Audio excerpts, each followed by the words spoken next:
আল্লাহ তাআলা পবিত্র কোরআন কারিমের মধ্যে বলেন, উল্লাউ কানাল বাহরু মিদাদাল লিকালিমাতি রব্বি লানাফিদাল বাহরু ক্বাবলা আন তানফাদা কালিমাতু রব্বি ওয়ালাউ জিনা বিমিথলিহি মাদাদা। দেখেন আল্লাহ তাআলা দুনিয়াটা কত সুন্দর করে সাজিয়েছেন একমাত্র তার বান্দার জন্য, অর্থাৎ আমাদের জন্য। আল্লাহ রাব্বুল আলামিন বলেন, আমি তোমার শরীরের মধ্যে যে নিয়ামতটা দান করছি, এই নিয়ামতের শুকরিয়া আদায় যদি তুমি কিয়ামত পর্যন্ত সেজদায় পড়ে থাকো, তবুও এই নিয়ামতের শুকরিয়া আদায় করতে পারবেন না। সত্যি?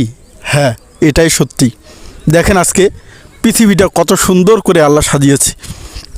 গাছপালা, নদী নালা, খাল বিল, এমনকি কোনো প্রাণীকে আল্লাহ না খেয়ে রাখেনি। সত্যি একটা পোকারও রিজিকের ব্যবস্থা আল্লাহ তাআলা করে দিয়েছেন। একটা খালের মধ্যে একটা মাছেরও খাবারের ব্যবস্থা করে দিয়েছেন। আল্লাহ তাআলা কিন্তু কাউকে না খেয়ে রাখেননি।